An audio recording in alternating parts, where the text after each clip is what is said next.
తగలబెట్టండి sir Niranjan గారు. ఇప్పుడు ఇండస్ట్రీలో ఎక్కడ చూసినా పూరి జగన్నాథ్ ఆడియో లీక్ వివాదం గురించే చర్చలు నడుస్తున్నాయి. బయ్యర్లు తమకు డబ్బులు తిరిగి ఇవ్వాలని బెదిరించడం, అంతే స్ట్రాంగ్గా పూరి జగన్నాథ్ వాళ్లకు సమాధానం ఇవ్వడం జరిగింది. అసలు ఈ వివాదానికి కారణం ఏంటి? లైగర్ సినిమానే. లైగర్ ఘోరంగా డిజాస్టర్ అవ్వడంతో ఆ సినిమా హక్కులు కొనుగోలు చేసిన డిస్ట్రిబ్యూటర్లు, బయ్యర్లు భారీ నష్టాలు చవిచూశారు. దీంతో వాళ్ళు తమ నష్టాలు పూడ్చమని మొదటి నుంచి డిమాండ్ చేస్తూ వస్తున్నారు. ఇంతవరకు ఆ నష్టాల వ్యవహారం తేలకపోవడంతో బయ్యర్లు ఇలా పూరికి వ్యతిరేకంగా రంగంలోకి దిగినట్టు తెలుస్తోంది. సాధారణంగా ఒక సినిమా ఘోరంగా ఫ్లాప్ అయినప్పుడు నష్టాల పాలైన డిస్ట్రిబ్యూటర్లు, బయ్యర్లను ఆదుకోవడానికి నిర్మాతలు ముందుకు వస్తారు. నిజానికి బయ్యర్లకు, నిర్మాతలకు నేరుగా ఎలాంటి డీల్స్ ఉండవు. వీళ్ల మధ్య డిస్ట్రిబ్యూటర్లు ఉంటారు.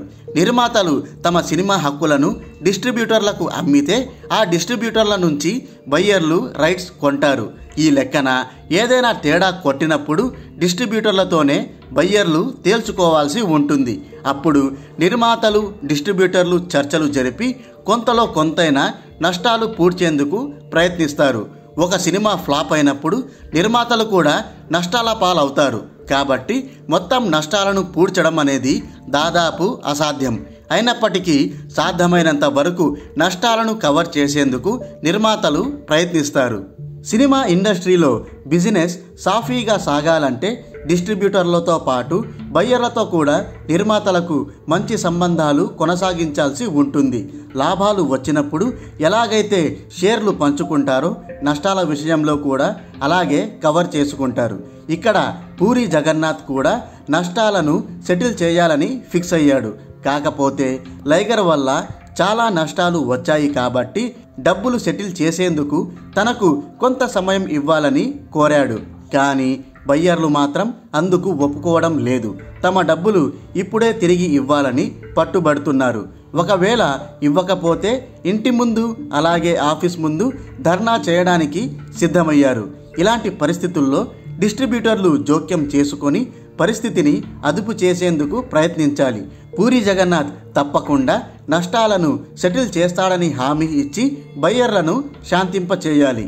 కానీ ఇక్కడ అలాంటి పరిస్థితులు కనిపించడం లేదు. నేరుగా బయ్యర్లు ఇంటి ముందు ధర్నా చేసేందుకు రెడీ అయిపోయారు. ఇలాంటప్పుడు నేను ఒక్క పైసా కూడా ఇవ్వను అని పూరి జగన్నాథ్ తిరిగి వార్నింగ్ ఇవ్వడంలో ఎలాంటి తప్పు లేదు. సమస్యలు వచ్చినప్పుడు కూర్చొని పరిష్కరించుకోవాలే కానీ రచ్చ చేస్తే ఎలాంటి ప్రయోజనాలు ఉండవు. అనవసరంగా తమ పరువే బజారున పడుతుంది.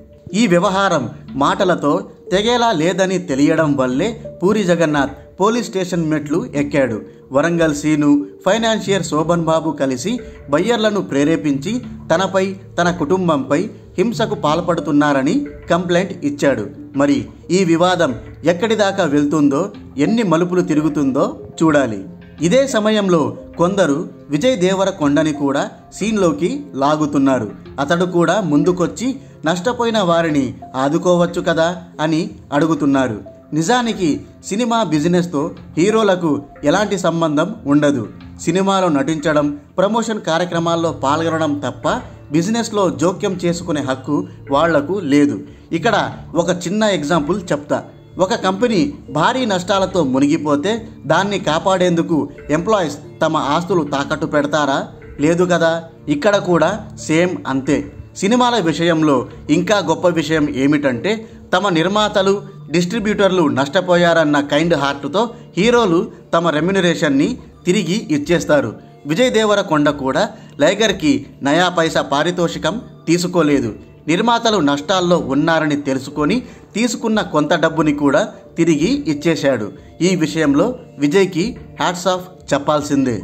ఓవరాల్గా చెప్పేదేమిటంటే మేము ధర్నాలు చేస్తాం, రోడ్డెక్కుతాం అని బయ్యర్లు బెదిరించడం ఏమాత్రం కరెక్ట్ కాదు. పూరి జగన్నాథ్ కూడా డబ్బులు ఇస్తాననే అంటున్నాడు. కాకపోతే కొంత సమయం కావాలని రిక్వెస్ట్ చేస్తున్నాడు. కాబట్టి అందరూ చర్చలు జరిపి కూల్గా ఈ సమస్యని పరిష్కరించుకోవడమే సరైన నిర్ణయం. కాదు, కూడదు అని రచ్చ చేస్తే అందరి పరువులు బజారున పడతాయి.